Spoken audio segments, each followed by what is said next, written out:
Hey, Mr. Richards here. Today's 7th grade Unit 4, Lesson 9, Anchor Problems. We're going to start getting into some two-step inequalities here. In problem 1, on Saturday, Bianca has $50 on her debit card when she goes out with some friends. Nice. She uses her debit card to spend $14.50 on lunch. She and her friends would like to go to see a movie, but some of her friends are out of money. Not nice. If the movie tickets cost $6.50 each, how many tickets can Bianca buy without overdrafting on her debit card? Now, this problem is going to take us step by step through here.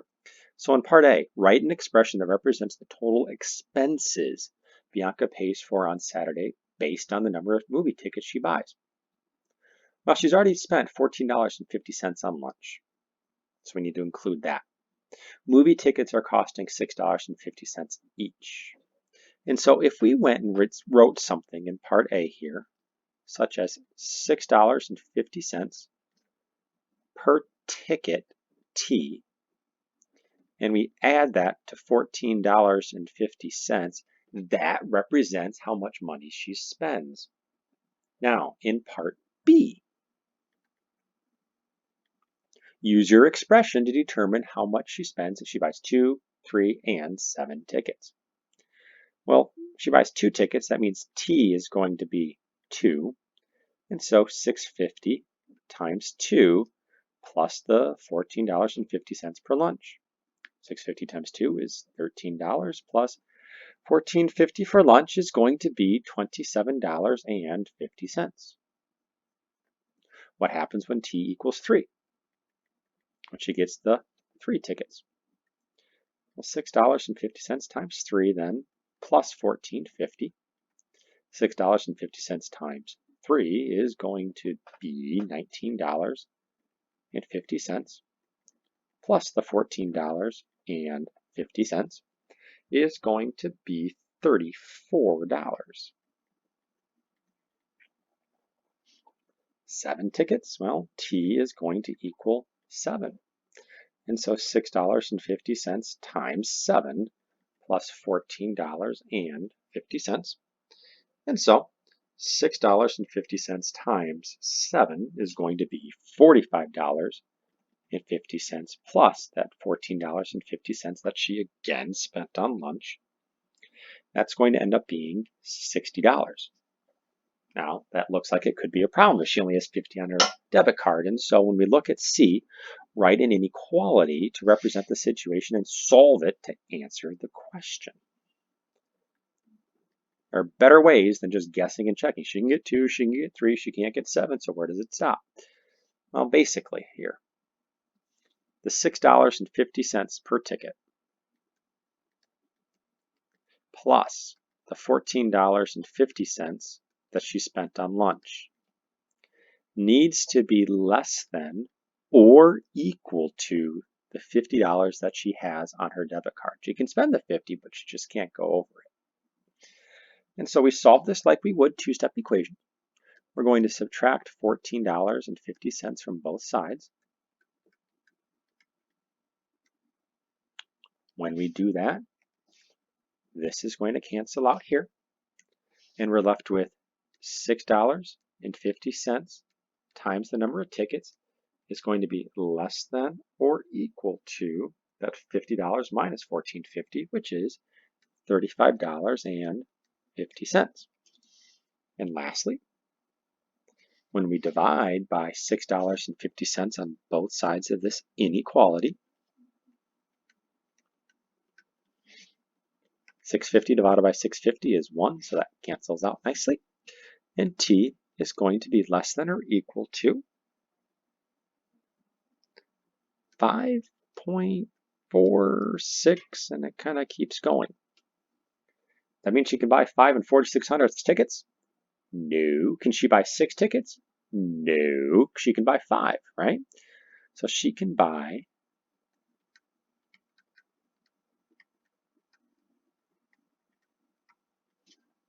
5 tickets without overdrawing.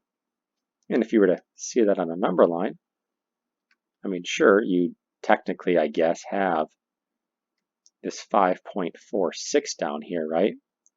And 6 tickets and 5 tickets. She can't spend to get 6 tickets, so really she can get 5 tickets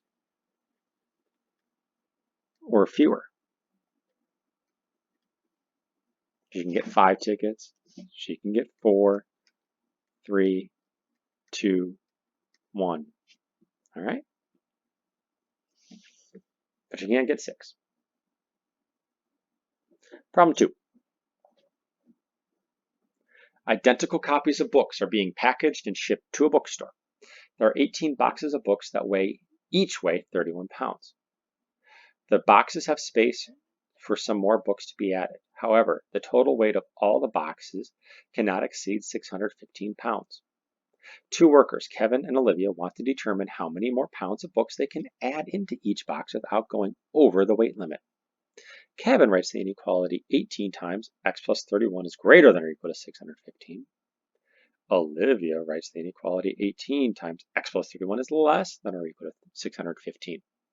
Who wrote the correct inequality and how many extra pounds can they add to each box? Well, it's going to be Olivia because this total needs to be less than or equal to the 615. All right? It can't be bigger than 615, and that's what it just says here. Cannot exceed 615, so it has to be less than or equal to 615. And so, how many extra pounds can they add to each box?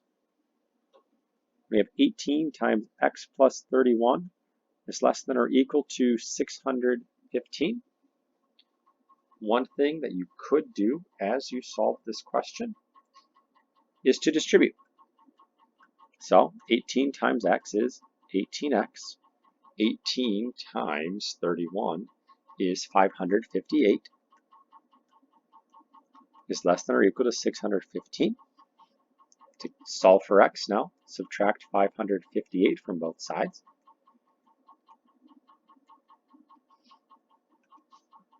This cancels. Oops. And we're left with 18x is less than or equal to 615 minus 558 is 57. And now, opposite of multiplication is division. So if we divide this by 18 on both sides of our inequality, x is going to be less than or equal to 3.16 repeating pounds. So that's how many pounds of books they can add to each box.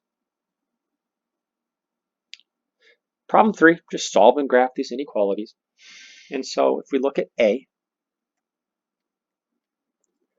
2/3 times x minus 15 is greater than negative 24. One option, as we did in the previous question, is to distribute this. So we could turn this into 2/3 x minus 10, 2/3 times the 15 is 10, is greater than negative 24. Add 10 on both sides here. So that way, minus 10 plus 10 cancels.